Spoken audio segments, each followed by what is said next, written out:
Welcome back दोस्तों, बहुत बहुत स्वागत है आपका हमारे यूट्यूब चैनल आरके क्लासेस 23 में। हम यहाँ पे देखने वाले हैं आज फिजिक्स का एक बहुत ही शानदार क्वेश्चन जो कि आपके इंटर क्लास का है, यूपी बोर्ड लेवल का है। इसमें दोस्तों हम लोग प्रिज्म देखेंगे, उसके बाद आपतन कोण क्या होता है उसको समझेंगे। साथ साथ दोस्तों हम लोग ये समझेंगे कि इसका जो विचलन कोण होता है और उसके बाद जो अल्पतम विचलन कोण होता है वो क्या होता है, कैसे बनता है, किन किन चीज़ों पे ये डिपेंड करता है, कैसे ये परिवर्तित होता है। ठीक है, तो ये क्लास आपकी बहुत ज़्यादा शानदार होने वाली है। अगर आप लोग यूपी बोर्ड एग्जामिनेशन 2024 में बैठने वाले हैं तब दोस्तों ये वीडियो आपके लिए बहुत ज़्यादा यूजफुल होगा। तो बने रहिएगा वीडियो में, निश्चित है आपको निराशा नहीं होगी, बहुत आसानी से सब कुछ हम यहाँ पे समझने वाले हैं। तो आइए देखते हैं सबसे पहले क्या होता है प्रिज्म। देखिए, हम सबसे पहले समझेंगे क्या होता है प्रिज्म। ठीक है, देखिए इसको समझने के लिए हम लोग ऐसे कह सकते हैं कि प्रिज्म जो होता है एक ऐसा समांग पारदर्शी माध्यम होता है जो दो समतल पृष्ठों से घिरा होता है। मतलब आपने तमाम गिफ्ट देखा होगा जो कि त्रिकोणीय आकृति का होता है। जैसे मान लेते हैं दो प्लेटें ऐसे लगी होती हैं, एक प्लेट इसमें ऐसे लगी होती है, टोटल इसमें 3 प्लेटें आपकी लगी होती हैं, लेकिन डिफाइंड किया जाता है 2 प्लेटों के साथ।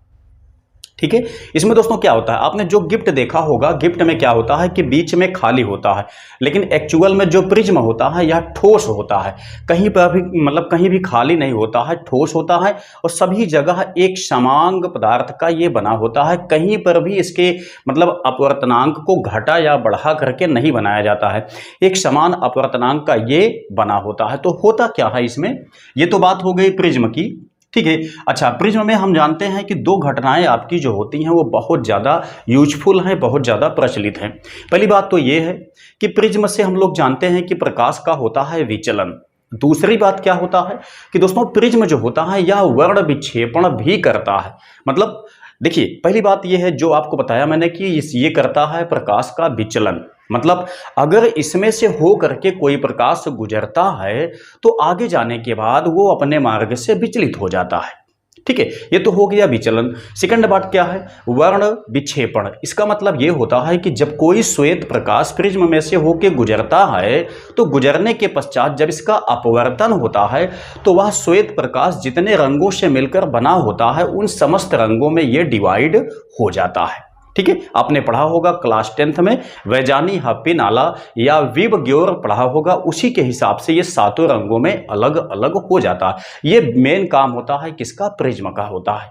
ठीक है, अब हम यहाँ पे बात करते हैं कि विचलन कोण कैसे बनता है या इसमें से विचलन कैसे होता है। तो देखिए, मान लेते हैं हमारे पास ABC ये एक प्रिज्म है।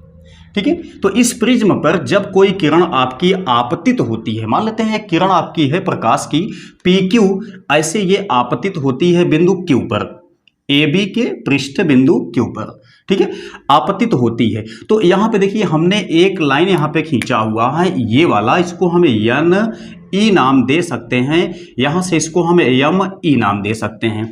तो ये दोस्तों क्या होता है, NE जो है आपका ये अभिलंब है। अभिलंब का मतलब इस सतह की लंबवत खींचा गया एक लाइन है, रेखा है।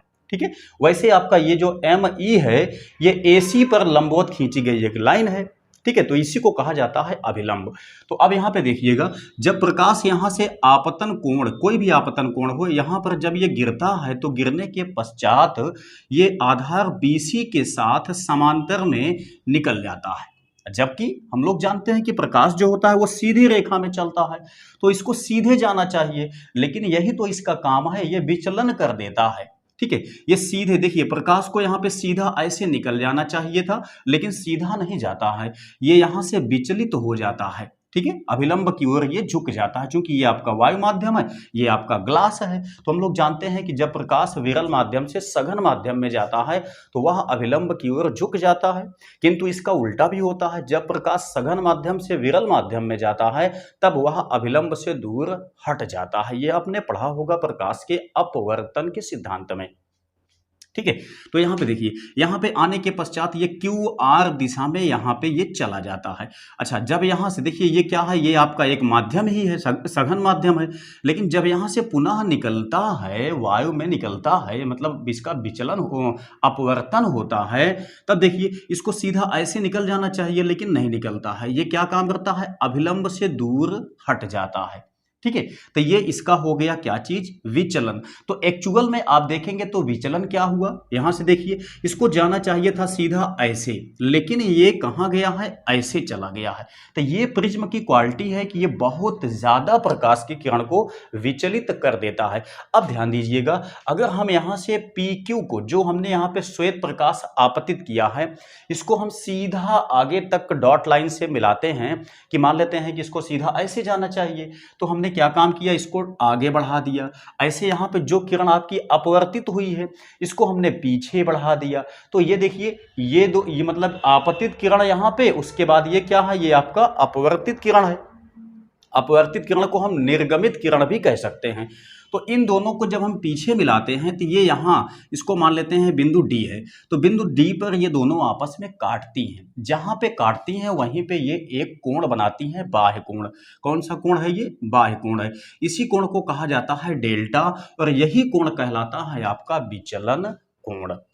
ठीक है, यही कोण कहलाता है विचलन कोण। अब देखिएगा, ये तो हो गई बात किसकी, विचलन कोण की हो गई। हमारे पास क्या बचा है, अल्पतम विचलन कोण बचा है। ठीक है, हमने दो बातों को यहाँ पे समझ लिया है। पहली बात क्या था, प्रिज्म था, उसको हमने समझ लिया। दूसरी बात क्या है, यहाँ पे विचलन कोण क्या है, उसको हमने समझ लिया। तीसरा पॉइंट आपके पास आता है अल्पतम विचलन कोण, मतलब मिनिमम विचलन कोण, यानी कि विचलन कोण आपका सबसे कम कब बनेगा, किन किन चीजों पे ये डिपेंड करता है, उस पे बात करते हैं हम। ठीक है, ये बहुत आपका शानदार क्वेश्चन है। अब देखिए यहाँ पे दोस्तों आने के बाद देखिए, अगर हम यहाँ पे क्या काम करते हैं, हम इसके आपतन कोण को बढ़ाते हैं, तब क्या होगा, विचलन कोण पुनः घटेगा। जब हम इसके आपतन कोण के मान को बढ़ाएंगे तो विचलन कोण घटना चालू कर देगा। जैसा आप यहाँ पे मतलब ग्राफ में देख सकते हैं कि ये हमने क्या लिया है, आपतन कोण लिया है, ये हमने क्या लिया हुआ है, विचलन कोण लिया हुआ है। तो ध्यान दीजिए, जैसे हम आपतन कोण के मान को बढ़ाते जाते हैं, वैसे क्या होता है, जो आपका विचलन कोण होता है वो घटता जाता है, घटता जाता है। लेकिन एक निश्चित आपतन कोण पे ये आपका जो विचलन कोण होता है वो बिल्कुल न्यूनतम हो जाता है, कम से कम हो जाता है। लेकिन अब ये जो है आपका एक विशेष आपतन कोण है, क्योंकि अब इसके बाद अगर हम फिर से आपतन कोण के मान को बढ़ाएंगे तब क्या होगा, तब विचलन कोण आपका पुनः बढ़ना चालू हो जाएगा। ठीक है, तो ये आई डेल्टा वक्र है, आई डेल्टा ग्राफ है, जो कि ये दर्शाता है कि आपतन कोण के बढ़ने के साथ साथ में जो विचलन कोण होता है वह किस प्रकार से परिवर्तित होता है। तो आप देखेंगे जब 30 अंश से ज्यादा पे इसको आपतित किया गया प्रकाश की किरण को, तो क्या हुआ, यहां से वक्र देखिए, यहां से आपका जो आपका विचलन कोण है वो घटना चालू कर दिया। ठीक है, वो घटना चालू कर दिया। लेकिन उसके बाद क्या हुआ, जैसे जैसे हमने आपतन कोण के मान को बढ़ाया, ये 30 अंश है, ये 40 अंश है, ये 50 अंश है, ये 60 अंश है, ये 70 अंश, ये 80 अंश, तो जैसे जैसे हमने यहाँ पे बढ़ाना चालू किया आपतन कोण को, वैसे वैसे विचलन कोण आपका घटने लगा। लगभग 50 अंश के मान तक आपतन कोण हो जाने के बाद विचलन कोण आपका न्यूनतम हो गया। न्यूनतम विचलन कोण को ही कहा जाता है अल्पतम विचलन कोण। ठीक है, अब इसके बाद जैसे हम बढ़ाएंगे यहाँ पे आपतन कोण को, किसका, कौन सा है, ये वाला है आपका आपतन कोण। जब हम इसको और ज्यादा बढ़ाएंगे तो पुनः आपका विचलन कोण बढ़ना चालू कर देता है। ठीक है, तो यहां से एक बात स्पष्ट हो जाती है कि केवल एक ही विशेष आपतन कोण पर विचलन कोण का मान न्यूनतम होता है, उसके बाद पुनः विचलन कोण का मान बढ़ना चालू कर देता है। ठीक है, तो ये था आपका क्या चीज, ये आपका प्रिज्म है, ये आपका विचलन कोण है, ये आपका अल्पतम विचलन कोण है। देखिए, अल्पतम विचलन कोण की स्थिति में डेल्टा को दर्शाया जाता है किससे, डेल्टा यम से दर्शाया जाता है। ठीक है, तो ये आई डेल्टा ग्राफ है, जिसके माध्यम से भी हम समझ सकते हैं कि अल्पतम कोण के मान को बढ़ाने के साथ साथ में मतलब आपतन कोण के मान को बढ़ाने के साथ साथ में विचलन कोण का मान यहाँ पे पहले घटता है, उसके बाद पुनः बढ़ना चालू कर देता है। ठीक है, तो ये आपका इसका बेसिक कॉन्सेप्ट था। उम्मीद करते हैं कि ये चीजें आपके बिल्कुल भी समझ में आ गई होंगी। कैसा लगा वीडियो, कमेंट बॉक्स में मुझको अवश्य बताएं।